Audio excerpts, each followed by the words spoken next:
Cuando dos dragones en su forma más hostil se enfrentan, ¿podría su temible veneno acabar con uno de su misma especie? La respuesta es mucho más sorprendente de lo que imaginas. Prepárate para descubrir los secretos más mortales de estos depredadores temibles, incluso dentro de un mundo cargado de la más épica toxicidad animal. ¡Comenzamos! Arrastrándose majestuosamente por todas las islas indonesias, un antiguo reptil que ha existido por millones de años hace su aparición. Este es el dragón de Komodo, un depredador voraz que parece sacado de una película de fantasía, el cual impone un temor ante todas las demás especies, no por ser el mejor cazador o siquiera el más fuerte, aunque su tamaño y aspecto causan cierta autoridad, ya que es uno de los reptiles más grandes y pesados de la Tierra. Su mordida es sorprendentemente débil si la comparamos con la de otros depredadores. Si esto es verdad, entonces, ¿cómo es que logra tal reputación? Una que lo lleva a comer plácidamente casi cualquier cosa que encuentra a su paso, incluidos animales ya muertos, dragones de Komodo más pequeños y, ocasionalmente, humanos. La respuesta se encuentra aquí, en su arma secreta. Cuando un dragón de Komodo ataca, actúan en la mordida más de 57 cepas distintas de bacterias que van acompañadas de sustancias que actúan como veneno al inocularse en la sangre de la víctima. Concretamente, sin importar cómo se lleva a cabo la batalla, la presa termina falleciendo al desangrarse o por shock séptico o por infección generalizada. Sin duda, es un mal día para Pumba, el jabalí que cae rápidamente bajo el peso de esas mandíbulas. Pero, ¿qué pasaría si ese mortal veneno se usa contra ellos mismos? Veámoslo.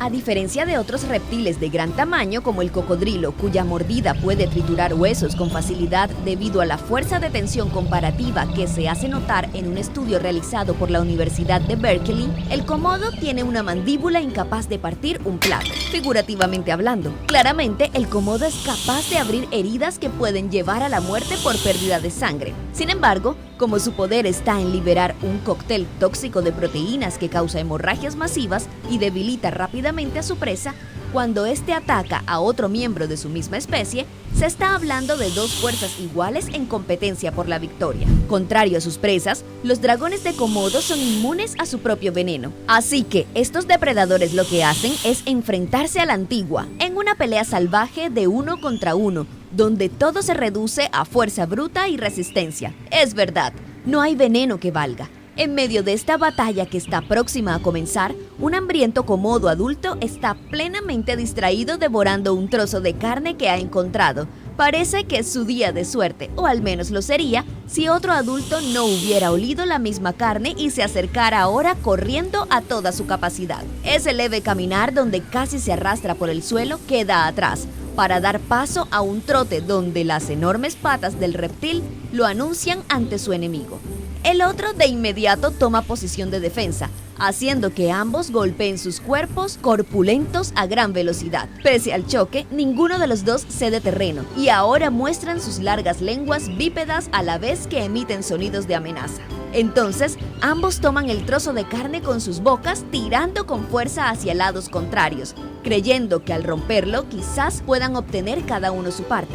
Pero la realidad es que sus apenas 60 dientes no tienen capacidad para rasgar de esa manera un trozo tan grande. Deben tragarlo completo lo antes posible. De esta forma pasarán los siguientes minutos, golpeándose entre ellos y a la carne, hasta que puedan tragarse todos los trozos existentes de ella. Solo que, si la pelea es lo suficientemente intensa y uno de los Komodo es lo suficientemente pequeño, el canibalismo entre miembros de la misma especie será lo próximo que nuestros ojos van a ver. Afortunadamente, este es el caso de dos machos adultos de igual tamaño que nos dejarán ver cómo funciona realmente una pelea de titanes. Ambos harán lo posible por verse más grandes, extendiendo sus mandíbulas lo más que puedan, al mismo tiempo que gruñen y se muerden mutuamente. Pero como sabemos previamente que su cráneo no tiene la capacidad para morder con la suficiente fuerza como para matar, continuarán arañándose hasta que alguno se rinda, a menos que uno de ellos mordiera un punto vital de su oponente. Dado el caso, el juego podría cambiar por completo.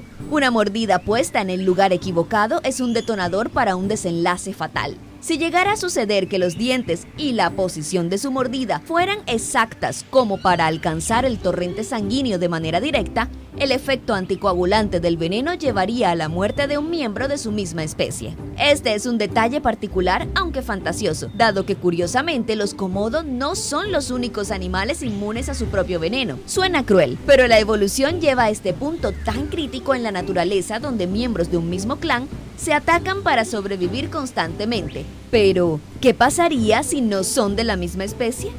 Pongamos como ejemplo a una cobra que es inmune al veneno de varias otras cobras. Asimismo, es inmune al veneno de otras especies con las que coexiste, como las víboras de Russell. Solo que, cuando el encuentro es con especies con las que nunca se ha visto previamente, como una mamba negra o una víbora gabónica, su veneno sería fatal. Tan solo es necesario desviar la mirada al intenso enfrentamiento que se lleva a cabo en el desierto de Sonora. Allí, una king snake, una serpiente con rasgos depredadores que es inmune igualmente al veneno de otras especies, acaba de encontrarse cara a cara con una cascabel. Inicialmente, la cascabel hará los primeros ataques, mordiendo repetidamente a la king snake, creyendo que eso le afectará como a tantos otros. Lo que no sabe esta serpiente es que su veneno es agua para la king snake, que de inmediato usa su fuerza constrictora para enrollar a su futura presa. La cascabel se retuerce y con miedo hace lo posible para escapar, pero ya es tarde y ahora forma parte de la cena. Esto nos dice que cuando dos enormes depredadores llenos de músculos y adrenalina hacen lo posible para acabar uno con el otro, el asunto nunca es aburrido. Es más, es la cumbre de las especies cuyo veneno afecta el sistema nervioso y busca activamente destruir la sangre y los músculos de su víctima. Tan solo imagina, ¿qué crees que pasaría si en una pecera entraran una viuda negra, un escorpión y una rana dorada? ¿Ganaría el más grande, el más fuerte o el que tenga el veneno más efectivo? Todo dependerá de la astucia e inmunidad. Sin embargo, ¿se imaginan lo que pasa con aquellas especies que no tienen este don? Animales como los escorpiones de corteza o las ranas dardo no son inmunes a su propio veneno. Esto se debe a que sus cuerpos están diseñados para manejar estas toxinas sin permitir que se mezclen con su sistema. Ellas simplemente guardan su veneno en estructuras especializadas como colmillos o glándulas, aislándolo por completo, lo que permite en consecuencia que puedan fallecer si entran en contacto con miembros de su propia especie. En una demostración de hostilidad animal que nos hace cuestionarnos, ¿qué pasa cuando dos especies venenosas se enfrentan? Aquí las reglas cambian.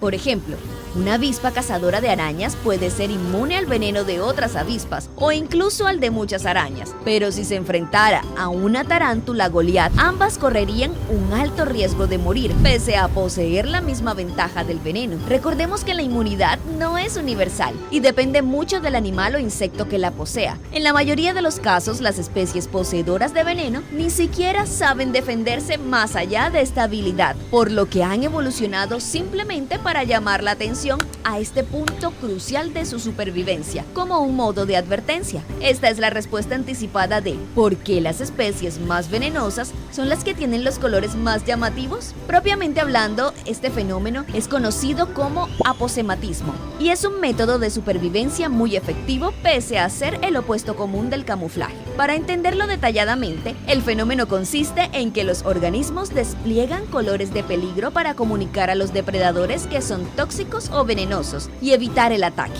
Generalmente tienen colores brillantes como el rojo, el naranja o el amarillo, y es común en ranas e insectos. Sin embargo, animales como la serpiente coralillo, el camarón mantis, el pulpo de anillos azules o las salamandras comunes lo poseen y son una advertencia clara que grita «no te acerques».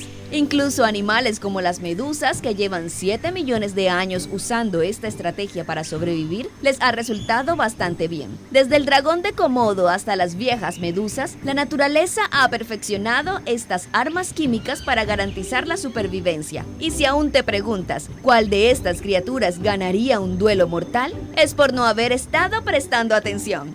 Esto ha sido todo por hoy. Dato a gato, cambio y fuera.